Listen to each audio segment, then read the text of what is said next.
Konnichiwa, my name is Logan Charles Luna, and this video is going to be about a lot of things actually.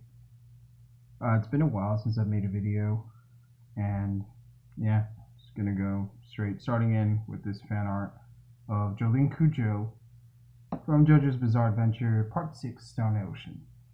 I'm going to be using this Kuretake brush pen. So the first thing I kind of want to talk about is the Adventure Time Distant Lands special on HBO Max, Together Again. And I felt like it was a really great end to the series. So the fact that they're not ending Adventure Time Distant Lands or Adventure Time in general with that is quite concerning, because they're ending it with the Distant Lands special where Peppermint Butler goes to Wizard Town or something. So don't know what they're gonna do with that, but I really felt like the Together Again was the canonical, this is how it ends version of Adventure Time. And if you haven't checked it out yet, there's no spoilers. It really, you kind of have to watch the entire Adventure Time series in order to get mainly the references, but also understand the reason that this is how they ended it. So next thing I want to talk about is just how bad comic books are nowadays, and why I just prefer to read manga. So with manga, there's, creator owned or creator original works like JoJo's Bizarre Adventure. And it's Araki and 2 or 3 assistants making a manga pretty much every month. And it's around 50 pages or 30 pages worth of material of good, high quality art. And meanwhile, American comic book industry or the Western comic book industry, having worked for a few different companies and having done penciling and cleanup and a bunch of other stuff, it sucks. Being a mangaka isn't fun, but it just feels more rewarding. Meanwhile, working in the American comic book industry, it sucks.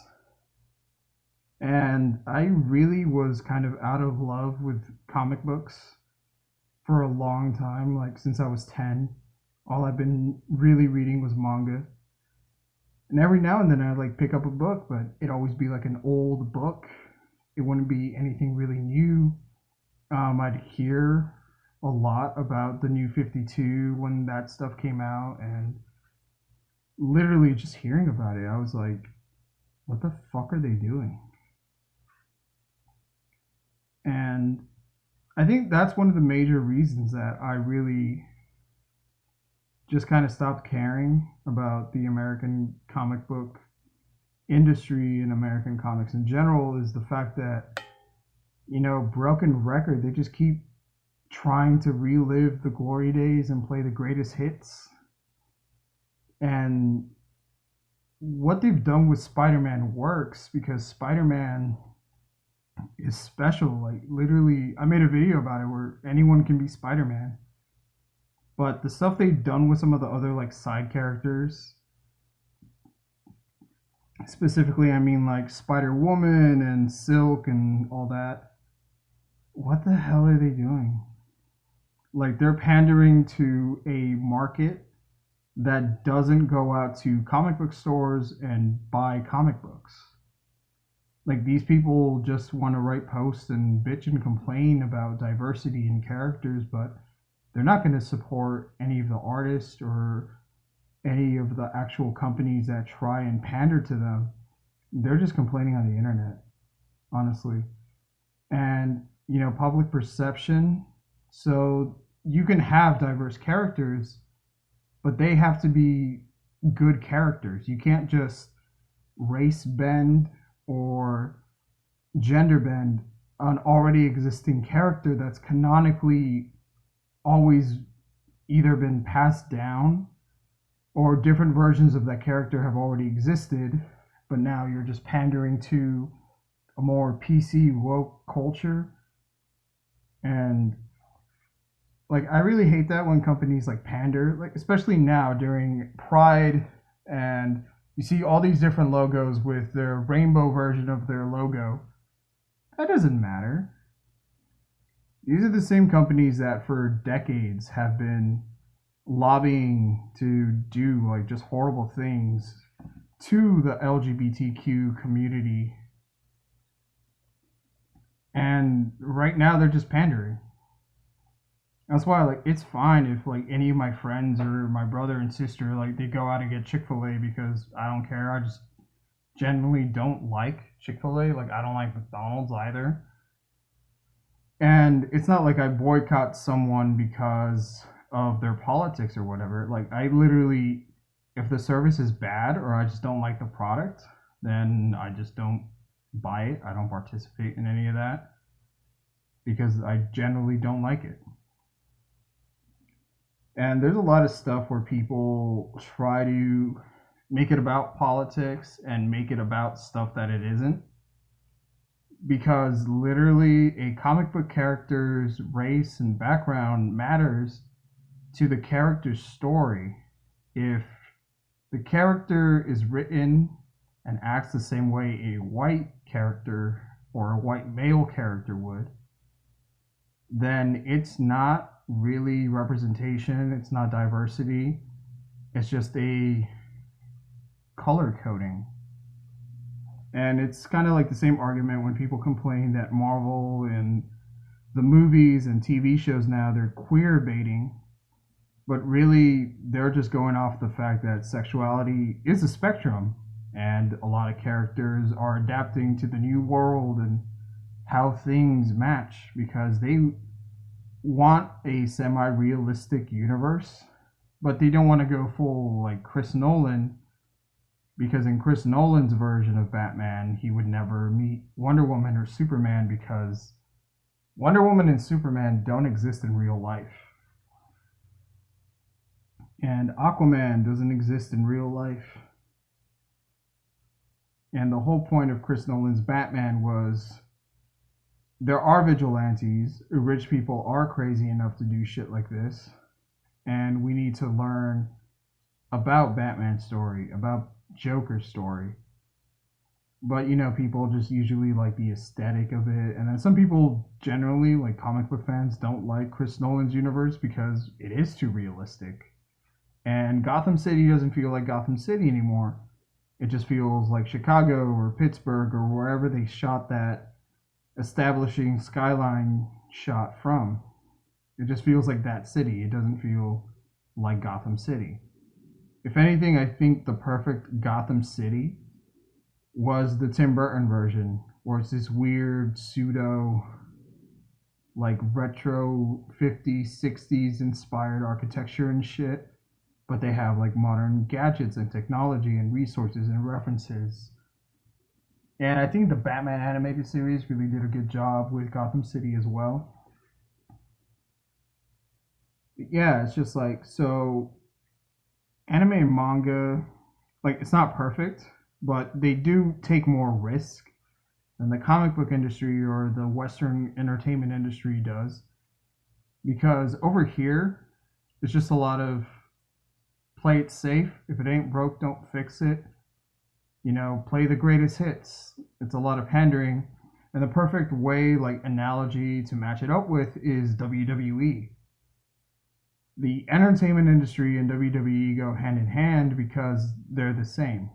World Wrestling Entertainment, the entertainment industry, they're just pandering.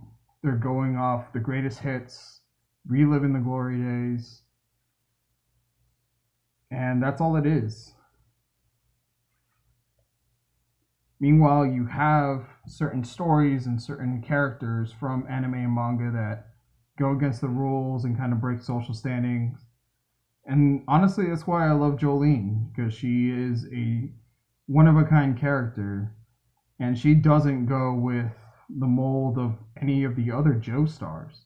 Like, she has psychological trauma, she has her brutal backstory, and literally Jolyne is fighting someone that she doesn't even know, someone she doesn't even want to fight. And Dio's disciple Poochie has like this huge grudge against the Joestar clan and all of that, but Jolyne doesn't care. Jolyne wants to have a good relationship with her dad. She wants to just be normal, but she can't have a normal life because she's a Joestar. And her being a woman and her character literally adapting to her situations, because Jolyne, ironically, is a survivor. And Jolyne rolls with the punches, and she's a different character than any of the other Joestars. And the contrast is really clear because in her part, you compare her to Jotaro. And Jotaro in part 6 is definitely not the same Jotaro as part 3. This is an older Jotaro, and it has the same parallels as Joseph in parts 2, 3, and 4, in which Joseph is drastically different every time. But he still has a bit of the old Joseph Joestar charm and Joseph Joestar just kind of general being. And originally Jolyne was going to have more brutal fights, but Shonen Jump was against it because Jolyne's a girl. And they didn't want her to get as messed up as Goku and Vegeta. But Jolyne was still able to fight. And Jolyne, Araki originally intended for Ansui, Jolyne's love interest, to be more just sexually ambiguous, and you weren't even supposed to be sure if it was a man or a woman. And kind of playing off of Diver Down, Ansui was supposed to be like a metaphor for being transgender. But Araki had tried a lot of different things with part 6, a lot of different experimenting. And because, it's a business, anime and manga, it's a business. So at the end of the day, Shonen Jump was like, your ranking isn't that high for you to be risking things. You gotta play it safe. But they didn't want Araki to like damage the story, mainly because the story wasn't going anywhere, so they wanted him to move along with the story, because Jolyne was in prison this whole time. And having, this singular space be the backdrop for major parts of the story. That's why there was a prison break. That's why we got more involved with other side characters. But ultimately, Araki was given an ultimatum. Jolyne can have a love story, but Ansui has to be a man. And it has to be clear that Ansui is a man. Because, this is a shonen manga. It was less about the gender politics of it all and more about you're losing the reader's attention. She needs like a regular love interest. If you overcomplicate things, readers will say that the series got overcomplicated. And though it is called JoJo's Bizarre Adventure, overcomplicating things and losing the attention of the readers is bad for business. So Araki decided, I'll sacrifice the bizarre, complicated relationship Jolyne was going to have with Ansui and just make it a standard romance. And by standard, I don't mean like, hetero. I mean like standard as in young boys would understand. She likes Ansui, Ansui likes her, stuff like that. So now, I don't know. Like, I'm kind of like in a weird spot where I'll always have that nostalgia for comic books and Batman and Spider-Man, but honestly, with Warner Brothers, and like, I'm not even gonna get into it with them. Honestly, working for Warner Brothers, working with Warner Brothers is like some of the most annoying, frustrating experiences I've ever had to deal with in my life. And it sucks right now because it's really difficult for me to find new work like I was doing with them, because a lot of the stuff I did for them like went nowhere. Like most of the pilots and other stuff I worked on, and just projects that will forever be on a shelf in a warehouse somewhere because they can't make money off of it. And that's just how it is. And you just got to deal with that and move on. But I think the most annoying part of it all was when I wrote a script and it was like an original new script for a new story. And then they would take it and they'd tell me to do another treatment of it, but this time they'd give me like some random property and replace characters. And what I would literally do is, like, from the episode of South Park where Eric Cartman became a Christian rock star, he literally just took old love songs and replaced Baby and You with Jesus, and people still bought it. And that's basically what I had to do for my job when I was writing scripts over there. And we worked with Warner Brothers and a bunch of other studios. But I had to literally just take some of my characters and put like another character name on it and make them say catchphrases from old TV shows and movies so that they could try and sell it to networks and pitch it to streaming services. And that was really like frustrating because like I could have written a new script for specifically those characters and those choices, but instead they're like, no, we like this script, so just change the names and make this person say this thing and we'll try to pitch it like that. And definitely, like, with the new Powerpuff Girls and all this shit the CW does, now you see how like frustrating my job was, because it's so stupid. It's a basic simple thing that they just want to cut cost on shit and literally not spend money to make something good. They go out of their way to get it done, get it quick, get it out there. And if it's a hit, that's great. And if it's a flop, they literally have insurance for that. Like, if a movie is bad and you wonder why did they still do like a movie premiere and put this in theaters, why didn't they put this straight to DVD? Well, because they had insurance in case the movie flopped and it was a tax write-off. That's literally the only reason. So I'm gonna go finish this fan art. And yeah, I just kind of vented about my frustrations, talked about how I like the Adventure Time ending and how it was a bad idea to make this the second to last episode, because it really was like the perfect ending to the show. And there's always going to be an asterisk to it now, because the actual like last episode is going to be the last Distant Lands episode. That was there was a lot of complicated stuff that went along because of COVID and how they were still dealing with that during the animation process and everything. But here we are at the end of the video. I've ranted a little bit, and yes, just making Superman black, like Clark Kent, making Clark Kent black is a stupid, bad idea, because there are black Superman, and like you can just Google it and you'll see that there are black characters who have taken up the mantle and become Superman. But do they care? No, they just want to make a quick buck and they just want to pander. Like, that's all it is. Alright, this has been Logan Charles Luna. If you want to check out this artwork, go to my social media at LCLX25. You can check out all the other fan arts there too. I'll put a link to my Patreon in the description of this video.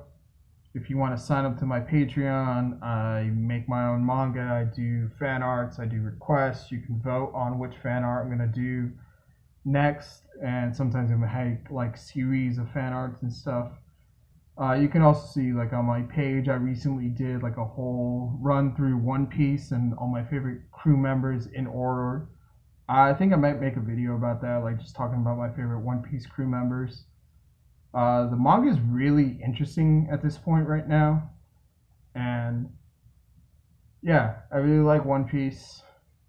Marvel and DC suck right now. The only good thing that they're doing is like the TV shows and even the DC animated series that were usually a good or okay are now like pandering and race and gender swapping and bending, and it's just so frustrating seeing a company do the bare minimum and act like they deserve a round of applause when literally one, they're just driving away the core fan group because they're ruining their childhood, but in reality they're ruining the integrity of the characters and what the characters stood for and the core basis of who the character is. And then two, all of the people you're trying to pander to, like you can't make everyone happy. Like trying to make everyone happy, you get the WWE bullshit of why don't you like John Cena? Why don't you like Roman Reigns? Listen, I naturally like John Cena. He was a good wrestler, he was good on the mic. Hot-shotting him to the World Championship was a bad idea. Same thing with Roman Reigns. Roman Reigns was good. He needed to stay in his lane, not necessarily like follow a certain path, but just let him be Roman Reigns. You know, Roman Reigns is a lot more interesting now because of Paul Heyman, because of Joe, and what they've done with the character. But WWE has wasted so many years and so many WrestleMania main events by trying to make some Hulk Hogan. They're just trying to make Hulk Hogan again. And that's what these studios and networks and streaming services are doing. They're just trying to make old TV shows again that were hits. That's why every Fox lineup show for their animation domination looks like a ripoff of The Simpsons, because they're all just trying to make The Simpsons again. Shows like The Great North and Bless the Hearts, they're good, they're fun, they're original, they're different, but their art style is still subjective to make it look familiar, make it look like The Simpsons. And that's just how it is. And anime and manga has so many different art styles and creative choices, and a lot of the times there are things that editors decide that definitely help out a series and make a series have longevity and keep going, and they fix pacing issues. And then there's stuff where that editors do, like the editor of Naruto, and how originally Naruto and Sasuke were going to be like gay ninja lovers, like, you know, Sabuza and Kohaku, but they decided against that because they wanted to basically just make Hunter x Hunter. And yeah, like Naruto is a kid-friendly version of Hunter x Hunter, which lets you know how hardcore Hunter x Hunter is. And same thing with Berserk. Kentaro Miura, he wanted to make a dark fantasy story. He wanted to tell the story of how this man, Guts, is damaged. And Guts and his whole arc and where it left off, like, I felt like that was great. Kentaro Miura knew how to tell a story. And his art was always top tier. And yes, it's violent, it's gory, there's sensitive subjects that get brought up, but that's life. That's this dark fantasy world. Guts doesn't have, you know, there's no censorship, there's no break, there's no calm before the storm. He has to live in this world. He has to deal with the pain, the chaos, the blood, and everything, and still keep fighting. You know, one day every man will face their death, and it's up to you to decide how you're going to stand before death. So Rest easy now, Kentaro Miura. Whether it ends or not, Berserk is always going to be a masterpiece. Attack on Titan pulled a Game of Thrones ending, and they're shooting for a sequel. That's sad, and that's how Attack on Titan ended. Is it still a good series? Yes, it's better than most. And Demon Slayer, although the fight was very underwhelming for the final battle against Muzan, Demon Slayer ended right. The ending of Demon Slayer that was updated for the volume release was perfect. It ended how it should end. And I just want to say, Koyoharu Gotoge, I think, is the mangaka for Demon Slayer. Just thank you for that. And I hope to see your next work if you decide to make another work. I hope you're well, hope you're healthy, because manga artists really do sacrifice a lot in order to keep the quality, the integrity of the story, and everything. So, what the entertainment industry in Hollywood and America and with the West in general and the comic book industry is doing right now, I feel like it's insulting to people who are fans of anime and manga, who know what kind of brutal shit the animators and the mangaka have to go through, but they do it anyway because they love the story, they love the characters, they love the source material, they love making it. And just getting spit in the face by all the Western bullshit is really annoying. So now, yeah, I got that off my chest. One Piece episode next. I've tried to do the sign off and end this video a few times, but I keep adding one more thing. So let's just end it here. Sayonara.